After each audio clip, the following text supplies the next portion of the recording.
These are my favorite kind of Sunday smashes. I get to sit down with my boy, Ira Schoffel, and talk about a Florida State win over Miami.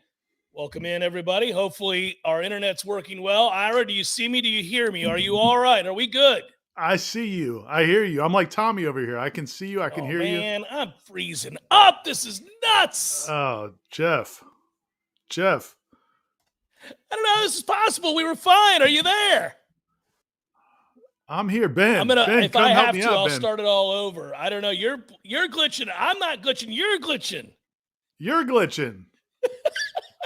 Ben, where are you?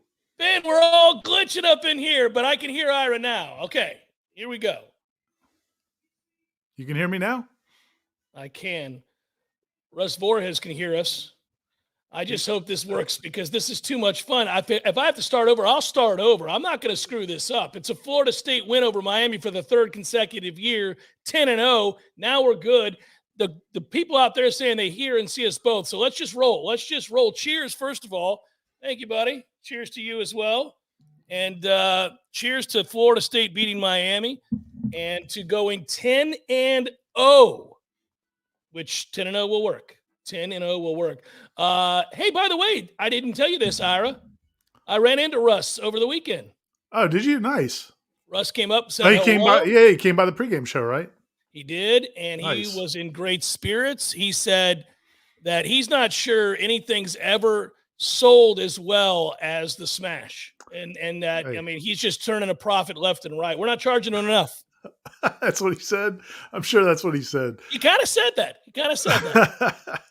Well, we appreciate the local or loyal patronage of our Smash viewers and really in all the Warchant programs. Everybody, you guys are great. You guys always support everybody that supports us. We really appreciate it. We do. Okay, so I got to say, Ira, after the flukish play and a ridiculous angle and everything else that happened to make it 27-20, did you get nervous? Of course.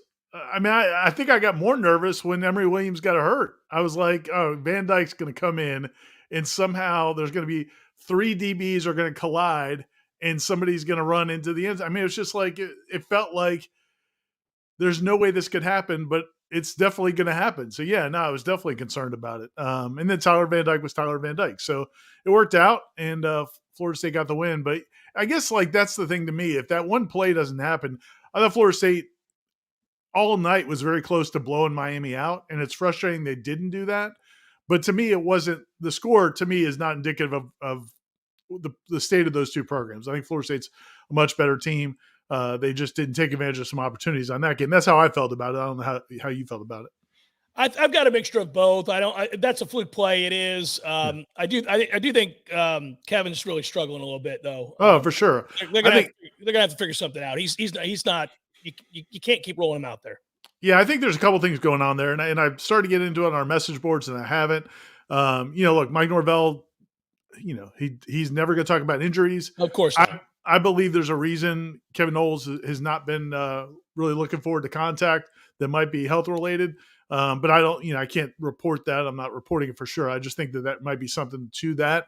But as far as the angle, yeah, it was just terrible. I mean, it was just a terrible play at a terrible moment. I'm sure he hates it. The thing about Kevin Noles is, and I think the reason they've given him every opportunity is they love the kid. Like he is apparently like everything you'd want in a college football player. He's just having a tough year. And yeah, at this point, I think it's going to be tough to keep throwing him out there because you're not going to have a margin of error in maybe some of these games down the road. Well, and at some point it affects your confidence, I mean, right. We all know confidence is huge. I really think that's part of it too, Ira. He's got some confidence issues. He can't tackle right now. And I think he knows that's kind of avalanched on him a little bit. And so you feel added pressure to make a play and it's just tough. But yeah, it's no shot at the young man as a person. Clearly they all love him. But he's struggling.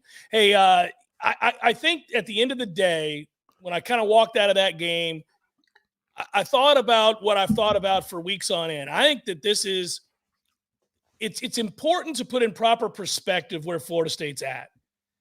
And we're right to bring up the fact that they were 5-7 2 years ago, and now they're on the cusp of winning the ACC and having an undefeated regular season. You should think about that a lot because I think the tendency, even by me, is to think about who they don't match up well with and how this is going to end.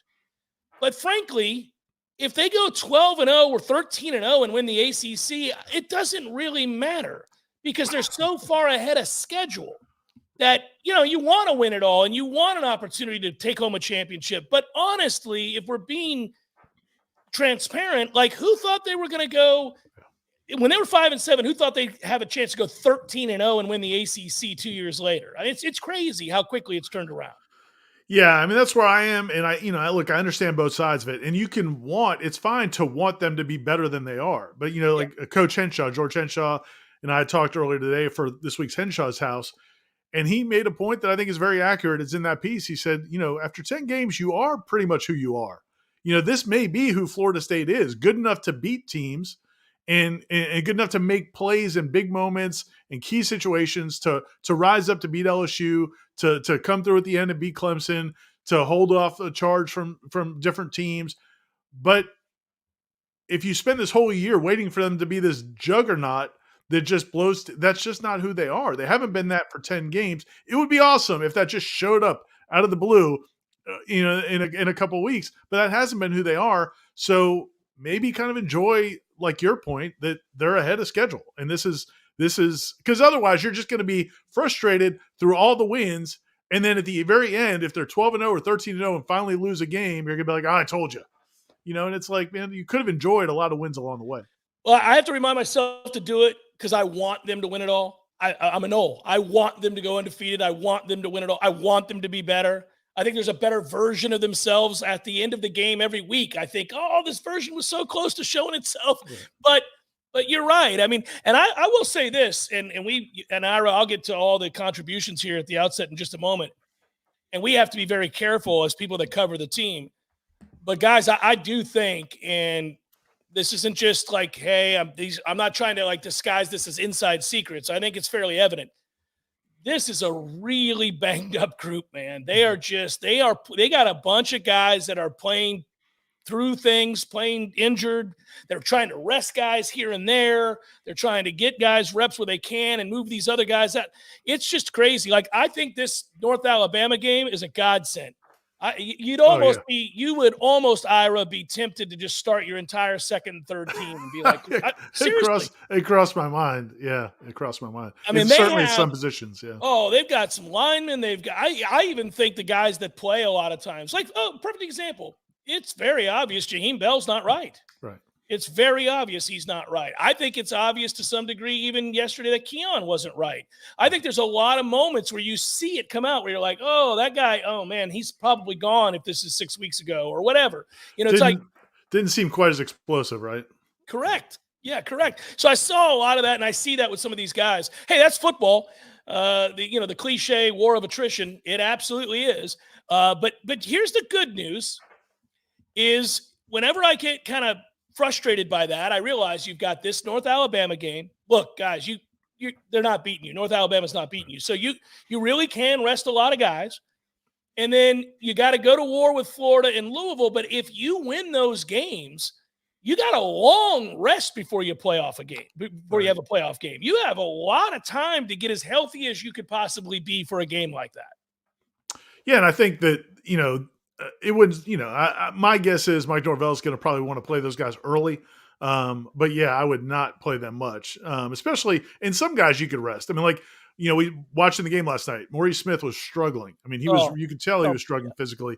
Well, maybe Darius Washington can start at center, and maybe, you can go with Bless and Jeremiah at tackle. Maybe there's you have some options there to get some guys some rest who are in more desperate shape. We saw it looked like Kalen DeLoach got banged up late in the game.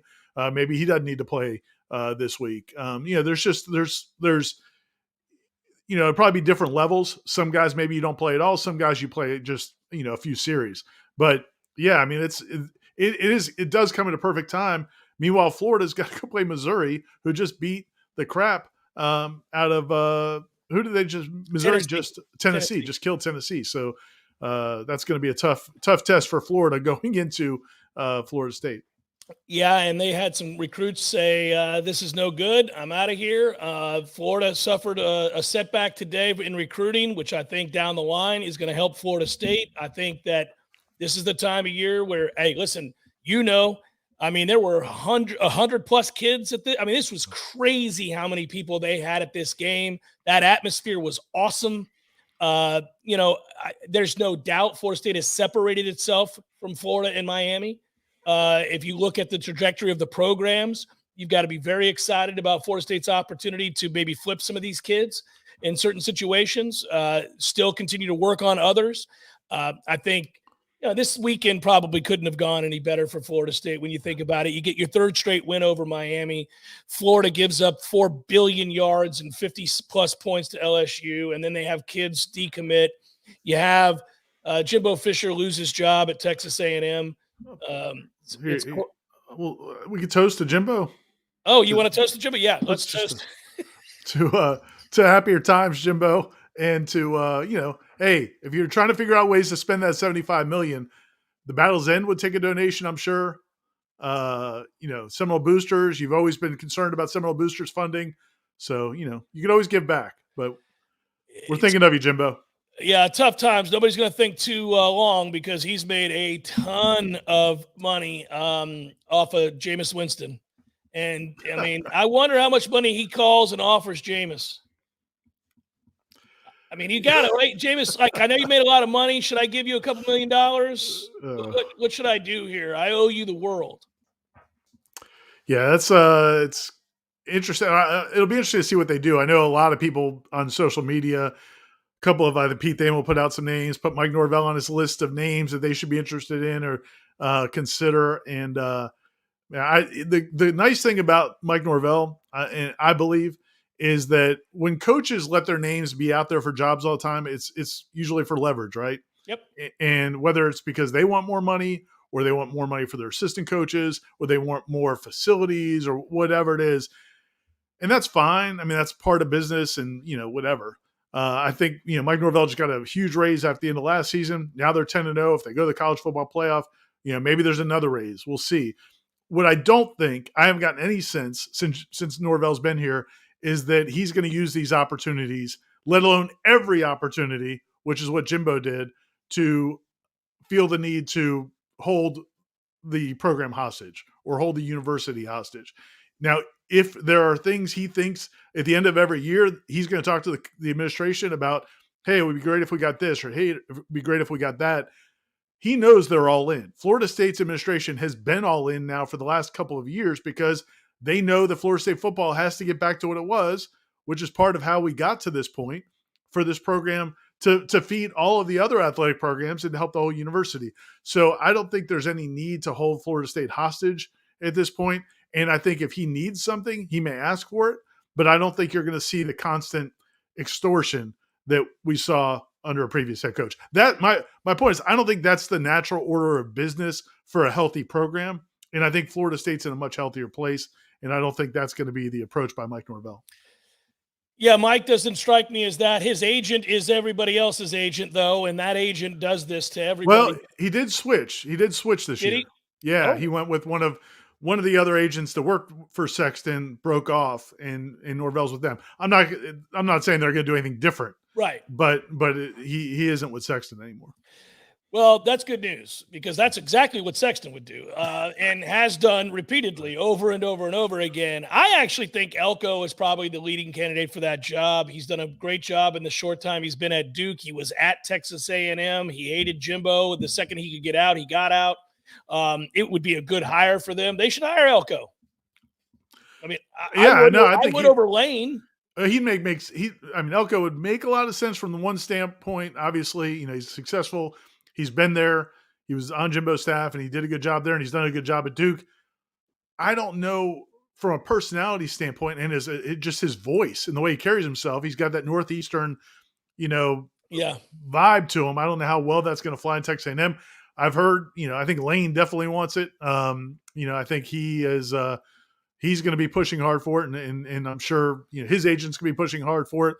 It'll be interesting to see what they do. The fact that they did it when they did it and trying to be first in the market leads you to believe they have somebody. I think they might, yeah, and they want to make sure nobody else gets involved there. So we'll see how it plays out. But there was I just saw somebody in the chat ask, "Is it Mike Norvell from Texas?" Yes, he is from Texas. Again, I don't think that's Mike Norvell wanted this Florida State job. I mean, going back to when he was at Memphis, he had opportunities to go to other schools. He had opportunities to go to Power 5 schools and turn them all down. Florida State is a job he wanted. Now, I'm not saying he's going to stay at Florida State forever, but what I'm telling you is there's none of the constant need for more and more money and more gratification. And look at where he has the program right now. Again, Texas A&M has had 2 10-win seasons in 30 years. Florida State now, Corey pointed out in his column, there's a column up, Corey's column is up on the website right now talking about Jimbo Fisher and Florida State and what the whole situation. Texas A&M, Florida State now has had 3 different head coaches. They've had 4 head coaches really in the last 50 years. Yeah. 3 of them have won at least 16 games in a row. They've had 16-game winning streaks. This program is a proven winner, and he's got it going right now to the point you made earlier about recruiting. They've had, go look at the site. Go to warchant.com. We've got articles with 5-star receiver Cam Coleman, 5-star receiver Jeremiah Smith. It's all these guys who are seriously considering Florida State because of where the program is going. It just doesn't make any sense to pursue something like that. Again, never say never, but nothing I've seen makes me, whereas I knew Jimbo was going to flirt we all knew it. We knew Jimbo was going to flirt every year to get more and more and more. That has not been Mike Norvell's MO. Let us get caught up. Tommy writes, Ira, a man's word is his honor. It's Don Julio time. Now, I think it's time, Ira. I'm sure the Julio is sitting close by. It's never too far. And I knew, it's never too far from your heart at the very least. I know this. I know that Ira has never failed us. Look how low that Don Julio is, guys. That's a lot of Sunday smashes. So here's the problem. It is a lot of Sunday smashes. Here's the problem. So Don's become part of the family, right? Yeah. But I also have that Avion 44 that one of our friends was so nice to send me. So do we upgrade at some point when we become a playoff team, or do I stick with my old? When they win the ACC, you are going to go ahead. Oh, how about this? When they win and finish a undefeated regular season, you break out the Avion. If they win the ACC, you do a shot of both. And then if they win the national championship, Ira, we'll do this show shirtless and drink the whole time. That's not happening, but we could. Corey will do that with you, but we can.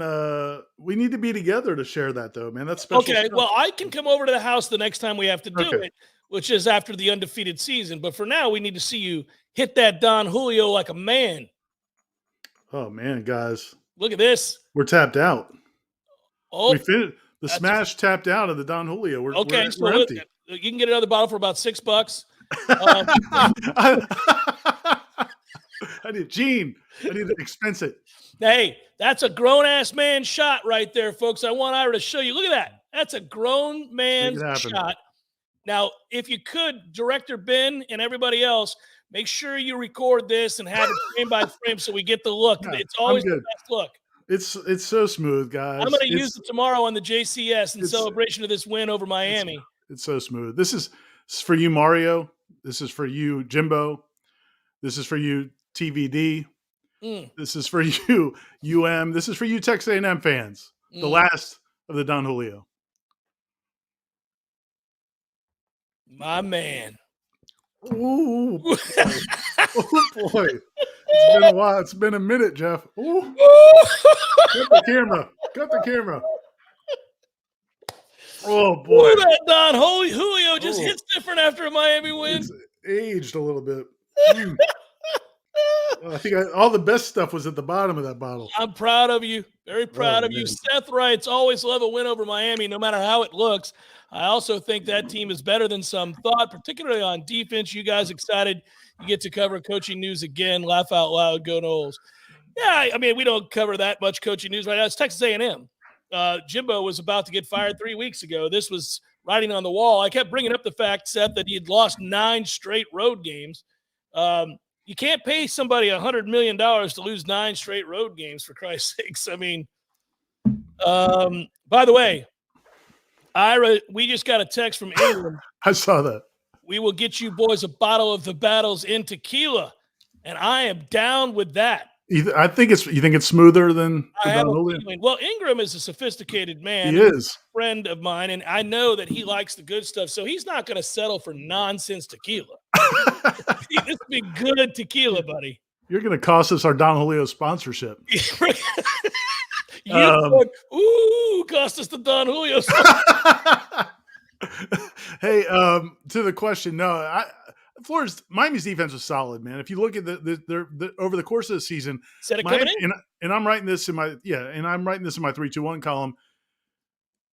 Miami's not 6-4 because of their football team and their defense. It's because of their quarterback play. It's the turnovers. They had a turnover machine at quarterback, and Tyler Van Dyke, and then they went into think about how poorly Tyler Van Dyke. And I'm not trying to kill you, Tyler, if you're watching, but or your family, but to make the decision to go to Emory Williams, he started one game at home, to start him at Doak in front of that crowd against this team in that spot, and then keep playing him as he's continuing to pee down his leg through the course of that football game every time he drops back to pass, and never go to Van Dyke until the kid breaks his arm or whatever happens to him, tells you how poorly Tyler's been playing.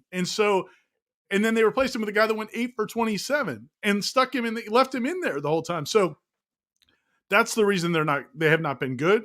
But yeah, man, their defense is solid. You scored 27 points against them. You could have scored probably 35 or 40, but that's a good defense. And then they made some plays. I think their lines of scrimmage, when we came into the game, that's what I was most worried about, Ira. I talked about it a lot, that the lines of scrimmage were going to be a problem. And that's really Florida State's problem right now, between injury and some other issues that they've had. I don't think, listen, Florida State will have Darrell Jackson in the postseason, guys.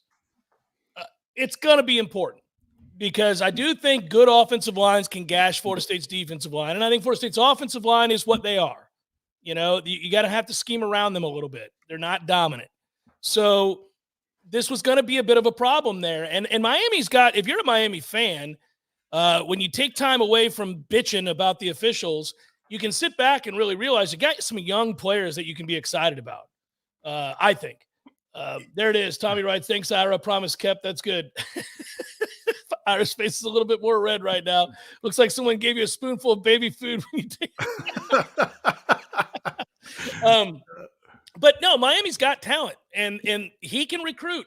You have to hope that his in-game coaching, which is pathetic, and the inability to put people away when they should. I'm not talking about yesterday. I'm just talking about in general.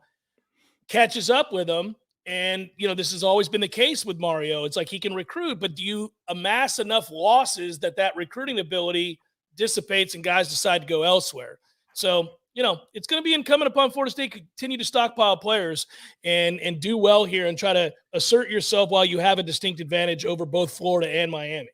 Do you think, it's just a theory, I don't know if it's accurate or not, it seemed to me like where Florida State's defense really struggled, and I know we could talk about the line of scrimmage, but really a lot of their yards were just missed tackles in space. Florida State's linebackers and safeties, the DBs particularly, really struggled tackling in space, especially those running backs from Miami. And I just wonder if it's because they haven't played good competition in a while. They haven't played good skill players in a while. And it felt like, and we watch practice, man, there's not a lot of full contact. Right. They really almost never hit the backs. Well, that's the answer in general, I think, Ira. They don't tackle, and nobody does. It's not them. It's just nobody does. I do think you get a better, consistent Saturday athlete in the SEC at running back. So if you were playing those guys every week, you'd probably have to get better at it, But you don't. I mean, when you're playing Syracuse and Wake Forest and teams like that every week, you're really not getting it, And I do think that's the problem with this league in general. It's got a weakness to it. It doesn't provide the consistency of test. You might be on par with the better teams in the SEC, but if you don't play that caliber of athlete every week and you don't tackle, it's a problem. I think you're onto something there. I've also, it hadn't really helped Florida, though. It hadn't really helped Florida's defense. No, and Florida, Florida's got real problems. And 700 yards. That's crazy. By the way, Jaden Daniels probably just won the Heisman. Yeah, I thought that last night, the two things that happened out of that game were Jaden Daniels probably won the Heisman, and Florida's DC had to have gotten fired. I've never seen it. I mean, well, we haven't seen anybody ever do that before. It makes you proud of what Florida State did against Jaden Daniels. I mean, that is insane what that kid did yesterday. I mean, those are decent athletes. I mean, how the hell that happened is I've never seen anything like that. And and that's one of the things I'm mentioning that in my column. Also, the fact that I think it was LSU's season low in points. I think his season low in I think it might be a season low in rush yards. It's close to it. No, he had a couple games where he rushed for less, but overall, fewest touchdowns for sure. I think it's the only game he's only had one touchdown in. Passing. So. And by the way, that touchdown was nonsense. That was against the third string defense at the end of a game. They were the first string FSU defense held Jaden Daniels and that LSU offense to 17 points, period. Right. Yeah. I mean, that's that. And it's after that game, every game through the rest of the year. I mean, they're scoring, 40, 50 points a game against everybody else. And Florida State did a really good job against them. Yeah, it was nuts. I want to catch up, too, because we've had some other contributors that I have not touched on yet. Happy Smash Day, suck it, Miami. As a native Floridian, and I know hurricane season ends in November, as an FSU fan from Fort Lauderdale, I despise Miami with a burning passion. Love being 10-0, plus UF lost badly. Go Noles. FSU fan 93, I'm there with you. I share many of those sentiments, sir. Yes. We love the 27-20 in the contribution. We appreciate it. Hey, never lose your nerd. Woohoo, hey. Go Noles, baby. Undefeated still, and F Miami. Well said. Hey, so you were in the stands, right? Yeah. Two things. One, how loud was it?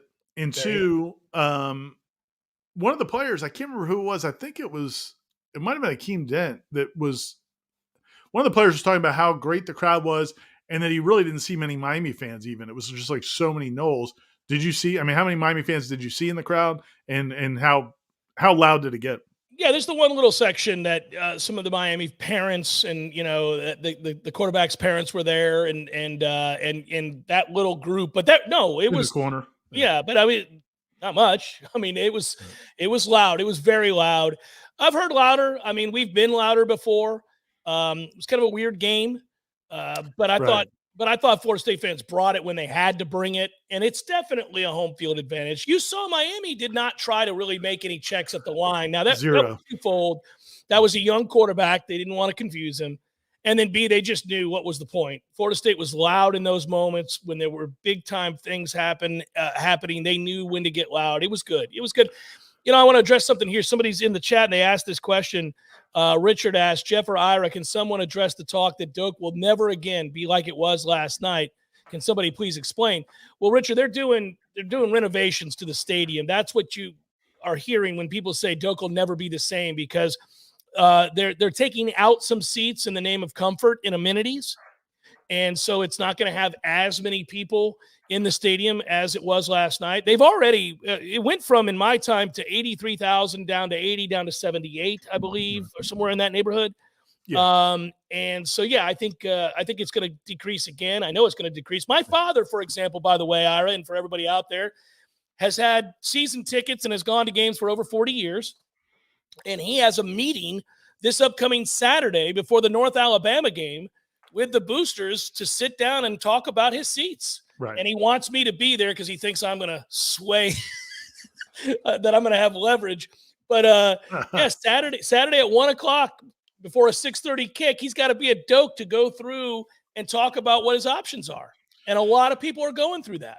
Yeah. So just to kind of recap, wrap up what you were saying. Yeah. The idea is, look, man, I remember 10, 15 years ago talking to somebody at FSU who said, in hindsight, it was probably a mistake to expand as big as Doak did. Back in the day, it was never this big. They expanded to over 80,000, and it's hard to fill that stadium. It was impossible to fill that stadium, really, when you're in the ACC, because the other schools don't bring any fans. And so you've got to figure out a way to fill 80,000 seats basically by yourself anytime you're playing Wake Forest or Duke. Yeah, and it's tough to get to. Tallahassee's unique. It's not like Clemson that's pretty close to Atlanta, or Athens is pretty close to Atlanta, or you just don't have people. We're at a disadvantage. We're not listen, I don't want to live in Gainesville, but the bottom line is that Gainesville's 2 hours from Tampa, 2 hours from Orlando. They're all, lots of people. Jacksonville's an hour and a half away. Yeah, so that's the challenge for Florida State. The idea is, and also that a lot of people do not want to be crammed in bleacher seats that are this big anymore. Correct. So the idea is you're going to have a better experience. You're going to be in a bigger, more spacious seating. It's going to be a much more expensive experience. So there are people who are mad because they're going to be priced out of it. At the end of the day, though, if you're not directly affected by that, and if you're directly affected by that, that's your decision. You're going to have to figure out what you can do. They'll offer to move you to a different place in the stadium.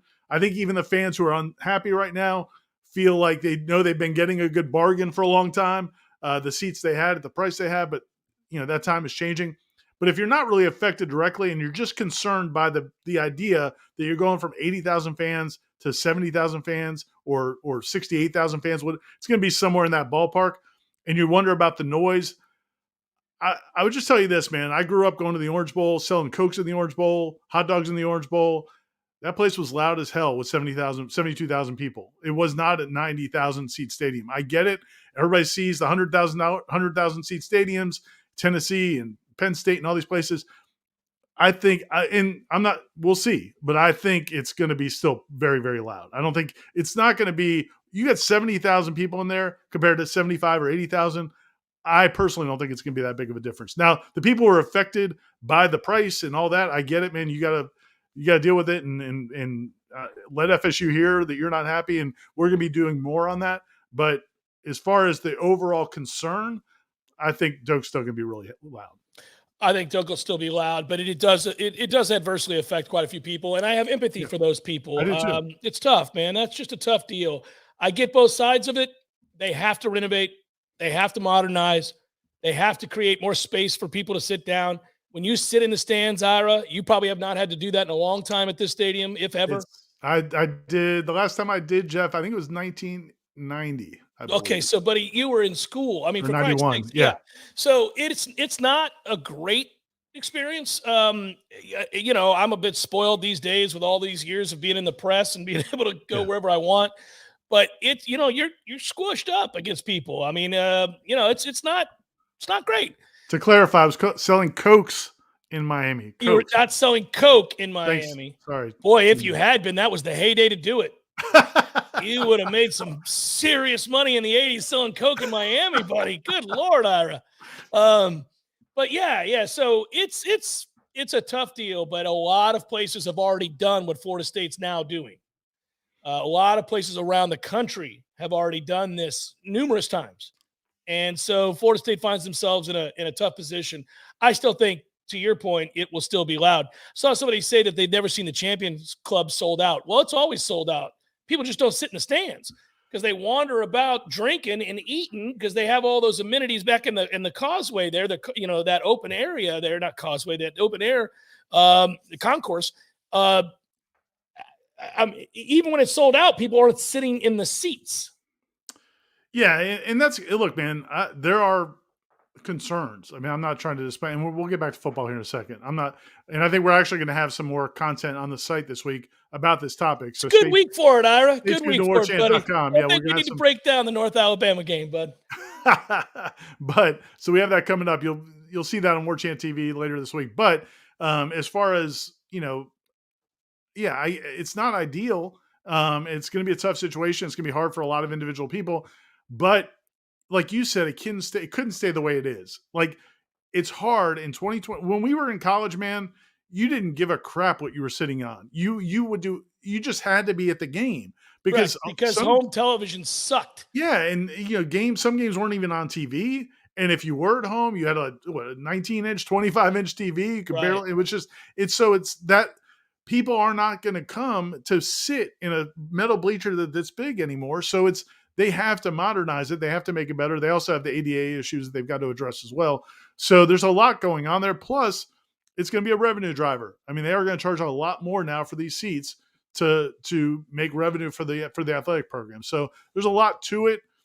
Again, from a football standpoint, though, I still think it's even the Champions Club, man. Like, to your point, when they did the Champions Club, one of Jimbo Fisher's last complaints before he left was that you took a lot of those people out of those seats because, like you said, now they're up at the bar inside in the air conditioning, eating and drinking, and he was mad about what it did to the atmosphere. I get it. It's still loud, man. That place is still loud. was really loud last night. It was very loud last night. Z Chan, I know you've already addressed this, but here's to Texas A&M being to Texas A&M and being 10-0. Obviously, he means here's to Texas A&M firing Jimbo. It's just weird. I mean, like I think the Jimbo thing was a foregone conclusion, and even if you have intense vitriol towards Jimbo, the bottom line is I have to say I don't feel bad because he's got more money than he could ever spend. He could go live whatever perfect life he wants to live if he could do it. It's a very complicated thing. He's got a lot of issues to deal with. I mean, we've moved on and we're better off for it. Mike Norvell has got this thing humming right now. All I do is think an awful lot about where Florida State's going. I just don't get wrapped up. I do take – there's some Schadenfreude there. I do take some satisfaction in that. I remember I was a guest on a show out at Texas A&M that one of the groups that covers Texas A&M had me on, and they were trying to chide me and get me to get into an argument with them. And I said, look, you guys don't know what you're getting. I interviewed this man every year he was here. I've seen the progression of where Jimbo Fisher's psyche is at. And good luck with that, guys. Good luck with that. And I don't take pleasure in watching a guy dissolve into something that's broken as he is. But that was a fact. He was broken when he left here, and he was broken when he got there. On that note, a friend of ours texted me to ask a question. They didn't want to enter it on the chat here. They texted me the question. Which of Jimbo's ranches do you think he's currently getting hammered at? Jimbo's not a big drinker, but he could be tonight. Yeah. If I knew that listen, I've said this before. The day you get fired in college football with these ridiculous contracts, by the way, they have to pay him even if he takes another job, Ira. Did you see that? Yeah. So there's no redirect on that contract. If he takes a job tomorrow, not that he would, but let's just say West Virginia made a change and he wants to take that job, and I think eventually he would love to take that job, and that happened, they'd still have to pay him the $70 million.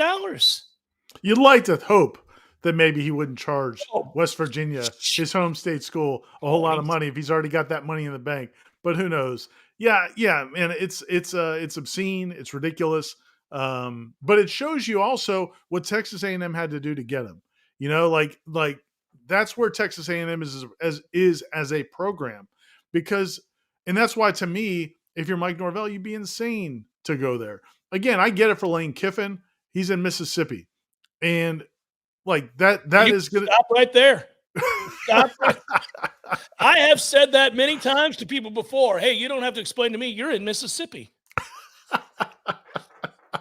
But the thing about Norvell, and Corey mentioned this in his column, what was frustrating about Jimbo, and it was very apparent when he was leaving and in the last few years, was he did not appreciate Florida State. Like, there are so many things that make this a really great job that none of the national writers understand. Like, when you see the lists from the national college football writers about the best 10 jobs in college football, they're not going to have Florida State as high as some of those other ones, because there's a few things about this school and this program and this location that I don't think anybody really appreciates other than people that really know it.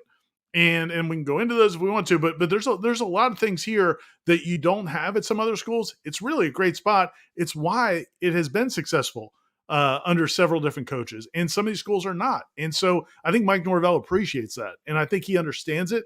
And I'd be surprised again if he chased money to a job where, man, there's no even track record that says you're going to be successful at a job like that. Yeah, it's interesting. I think for some people, the Texas A&M job is a dream gig. For others, it's a nightmare. Right. I think if you're somebody who's got a good head on his shoulders and you can put up with the nonsense that goes along with those cult members out at Texas A&M, you do have access to the very best in terms of facilities. You can recruit. There really is no excuse not to win out there. Jimbo has nobody but to blame himself. I mean, it's insane that he didn't do anything other than the COVID season.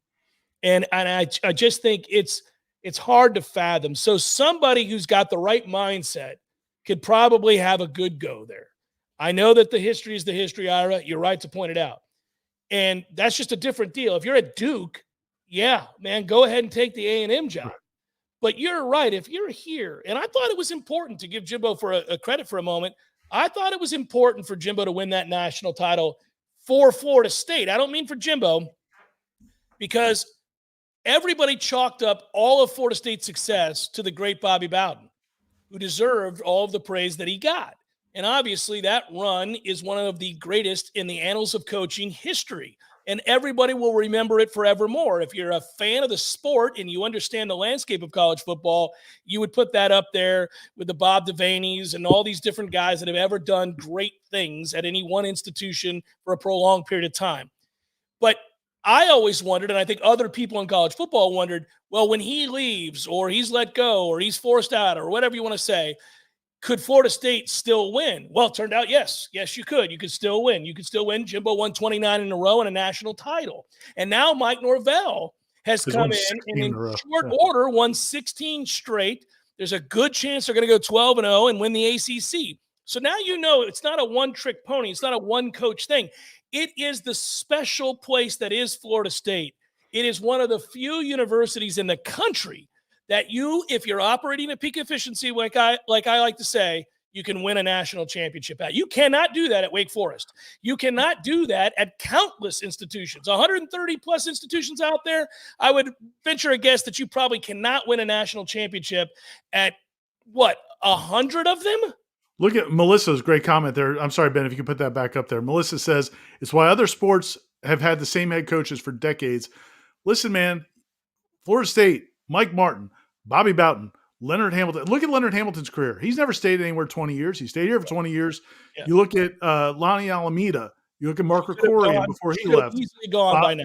Bob Brayman. I mean, it's up and down the list. Every coach, this is a destination job. Jimbo Fisher made it look like it was not because of what his personal reasons and his own animosity and angst and issues he has.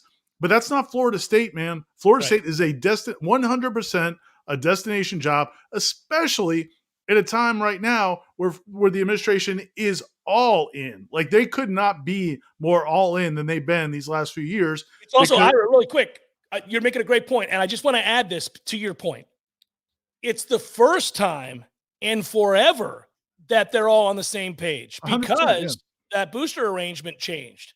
And now they operate like a more modern institution where the athletic director actually has real authority to make changes and make decisions. Sorry. No, I agree with you 100%. And you go all the way up to Peter Collins, the chairman of the board of trustees, the president, Richard McCullough, to, as you said, Michael Alford, Stephen Ponder runs the boosters, down to Mike Norvell, and then the rest of the staff. Things are in place, man, for this team. And I know there's always been a concern this whole season in the background for a lot of fans of like, okay, what happens after this year? Jordan's going to leave. Keon's going to leave. Jared Verse is probably going to leave. A lot of these guys are going to leave. Is this a one-year wonder? I don't think it is, man. I mean, I think, again, they're going to have to fill some holes. They're going to have to do some work in the portal. But, man, there's a lot of great young talent, and they're killing it in recruiting right now. And I think they're going to kill it in the portal again. Imagine how interested schools are going to be in the portal, or players in the portal are going to be in Florida State, especially with the Battle's End and their support. I mean, I don't think there's no sign of this slowing down at all. It's the one reason, again, I have to, back at the beginning of the show when you and I were talking, and I said that, I'm going to have to continue to be mindful that I don't need to look around every corner for the other shoe to drop. Because even though I think, and I'll express this opinion tomorrow on the Jeff Cameron Show or sometime this week on the Jeff Cameron Show, maybe tomorrow we'll just revel in beating Miami's ass for the third straight year. We're going to have a montage? Do we get a montage worthy at it? I don't know. Beat a 6-3 Miami team? Yeah. I mean, I think anytime you beat Miami, I don't care if they've won one game or 9, it's worth having fun at their expense. So hopefully Tom gets it done because we love the montage. Tom, get off your ass. So, but I think this team is what I think that, I mean, you may disagree with me. I think this is a really good team. I don't think this team's going to win the national title. But that's okay, because every time this year that I would think to myself, I see a blemish, this is a problem, a little worried about this, I would have to come back around and say, what's wrong with you, man? Get a grip. This team 2 years ago was 5-7. Yeah. It's hard to go from 5-7 to potentially 13-0 and win the ACC championship in just 2 years. And that's what's happened. So, or it's what's happening right now. And so that I have to recognize as being way ahead of schedule. And then I think the other thing we would say about that, because you're way ahead of schedule, and because you're buttoned up from the top of the organization on down, and because you have an organization like the Battle's in, and more and more people are joining that every day, which is a good thing, guys. If you want to win games, you're going to need to do that. This is upwardly mobile for the foreseeable future. They don't have to go undefeated next year to make the playoff. Ira, it's a 12-team playoff. Right. All they got to do is be good, and they should be good. I don't know about great, but 10-2, 9-3 is real distinct possibility. They've got good players. Some of the younger players are exciting. What they'll hit up in the portal, they're going to get a few kids that nobody's thinking about right now. They could have a huge impact 5-star linebacker that they get. They could grab a dominant defensive end like they've done twice already. They could grab another linebacker or a defensive tackle. It changes your fortunes.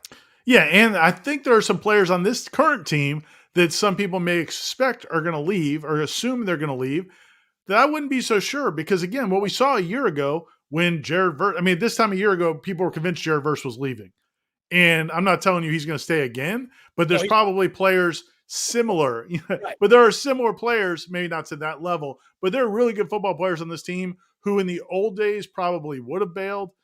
If there's a possibility to stay and make money in the NIL, if you're not a surefire top 2 round pick, it might make more sense to play another year of college football. So again, I think there's a lot of things that are moving in the right direction for Florida State. You mentioned Russ Voorhees at the beginning. We probably need to talk a little bit more about Russ, right? I was just about to say, Ira, can you please talk about your friend Russ? I'm tired of trying to give you these cues, but you will not jump on board. Russ, I did everything I could. Here we go, Ira. Please let Russ know we love him. RussVoorhees.com is the website. Go check it out. He's a great insurance agent based over in the Jacksonville area. He's got a couple offices in that area, as you can see on the website right now, or you can see on the screen right now, Jacksonville Beach and in Orange Park. But he also services customers in Florida, Georgia, and Alabama. Any insurance needs you have, Russ is just a great guy. He's got a great staff. I was talking to him over the weekend. He said his staff has told him he told you, they've had several people contact them because of the smash. So we appreciate that. If you have insurance questions or you're looking for new quotes or you got issues, give Russ a shout. And we need to see his commercial. Your favorite insurance commercial in broadcast history. Ben, play that commercial, damn it. It's a wonderful.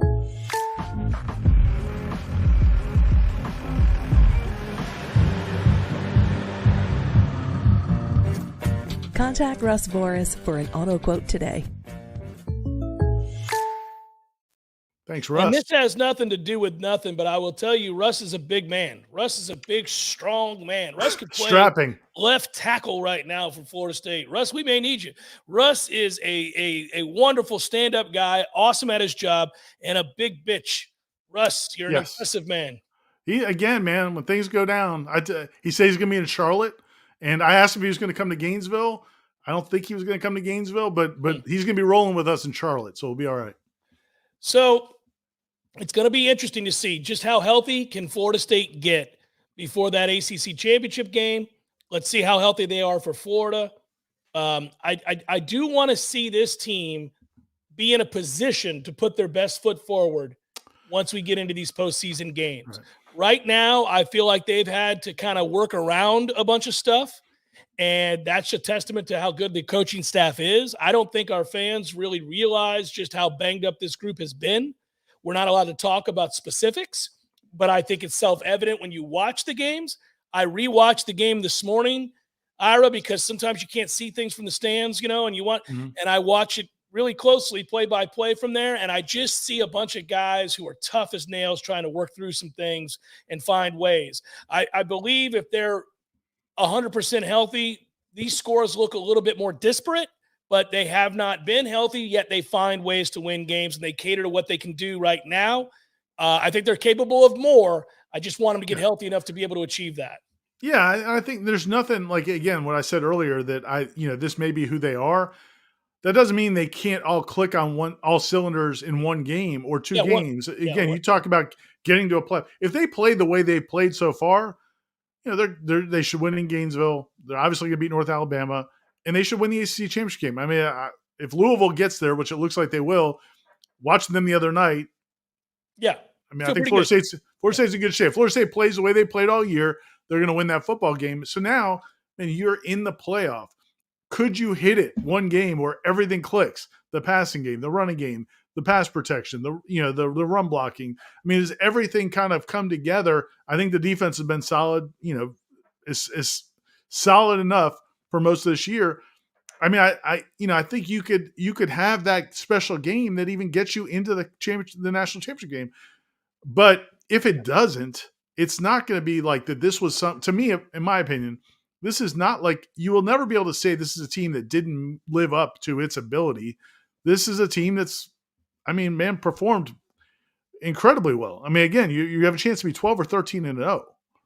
Yeah, nobody's going to complain about 12 and 13-0. I mean, my goodness gracious. I mean, I thought, the idea before the season was that you certainly need to get to the ACC championship game. Well, they have. They are going to the ACC championship game. We could debate from there what that, beyond that, is their ceiling. But I think for Florida State, basically, we're sitting here saying they're 10-0. They're basically 11-0. I mean, they're 11-0 right now. So if any of us had said before the season, guys, we're going to be headed to Gainesville undefeated, feel pretty good about that. Yeah, Carol writes, I think people need to understand that Coach Norvell has built a team so different from Miami and the Gators. If you watch on television the sidelines and how players interact with one another and their coaches, it's eye-opening to see it so positive for us on those sidelines during the games these past 2 seasons. Oh, he's created a great culture. I agree with you, Carol. If you're citing the culture, I think you're right to do that. I think there's a really good culture here. It's a testament to not only what he's been able to ingrain and infuse, but also the consistency of message across the coaching staff and amongst the veteran players.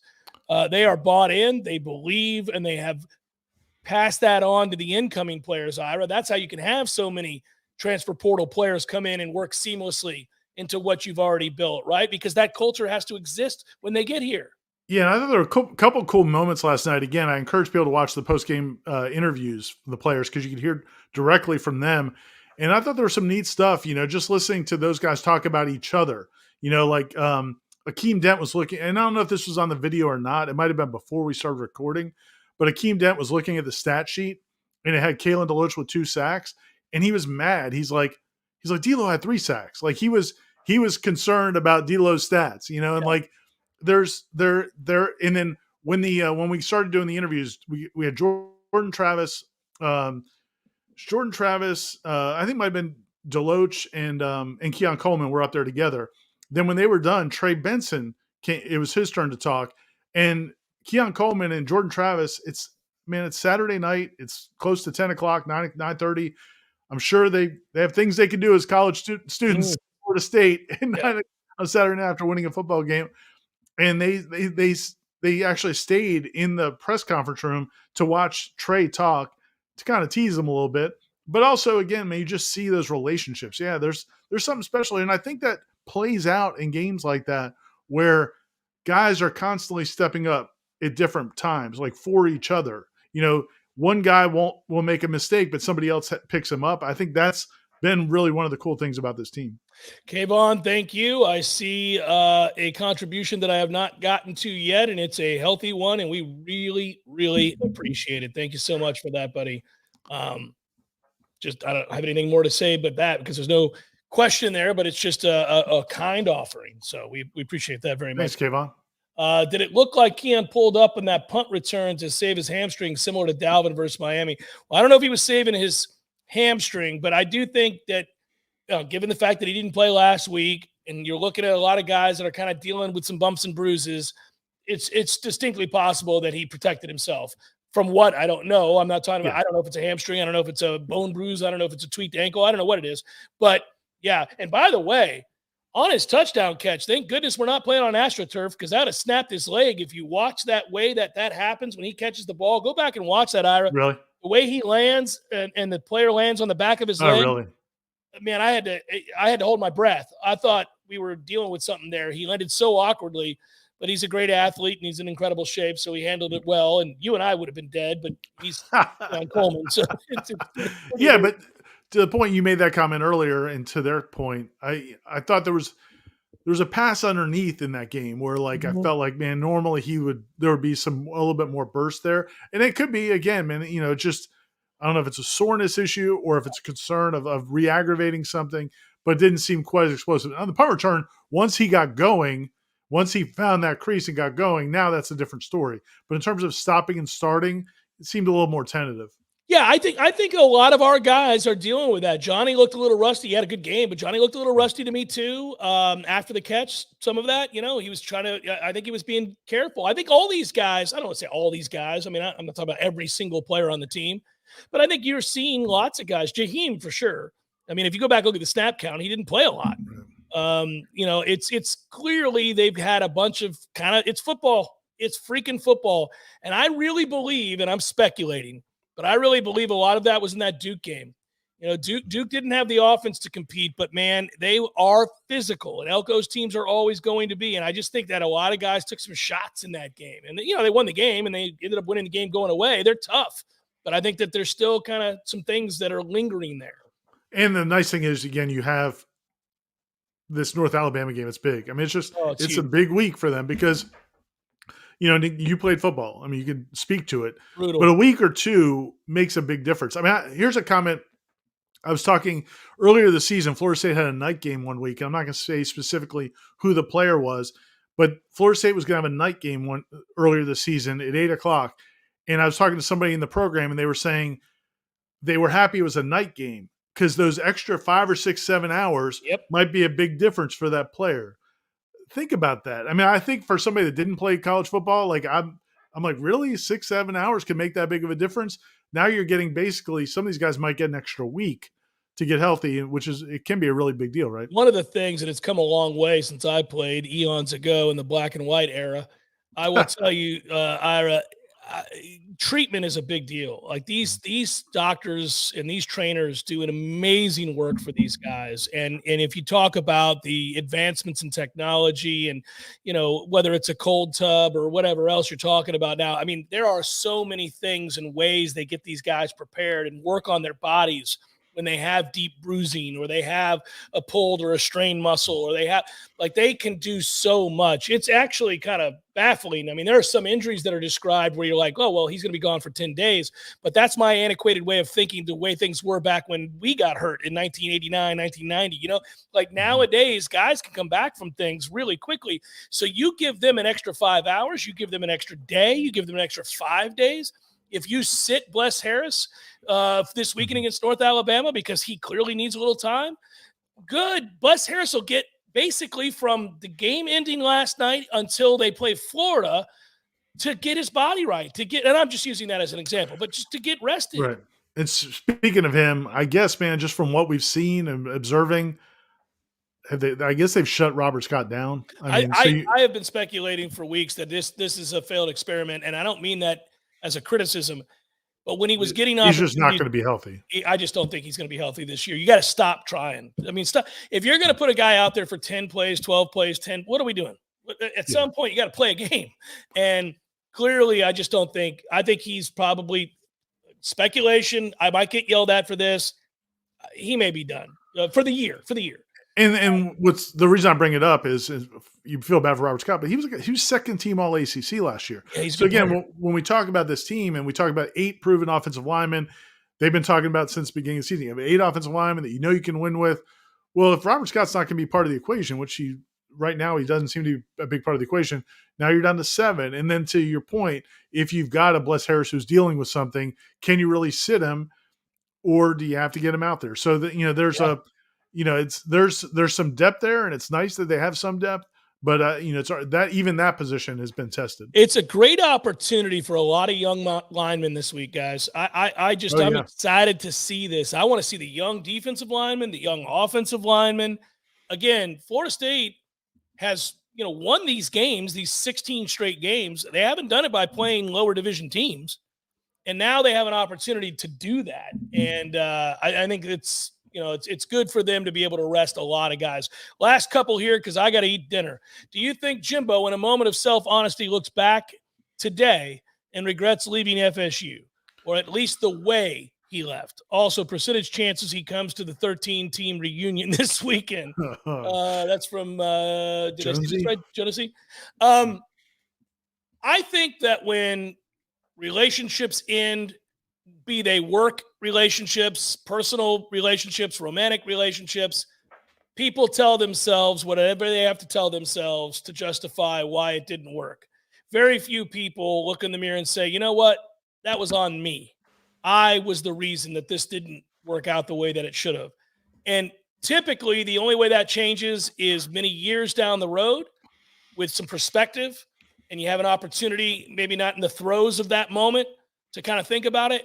And I just wonder, given that he went straight from one job to another job, has he ever really had a chance to reflect on all of the things that led to his demise at FSU? I don't know the answer to that question. And I don't know that he's the kind of guy to sit around and think about it.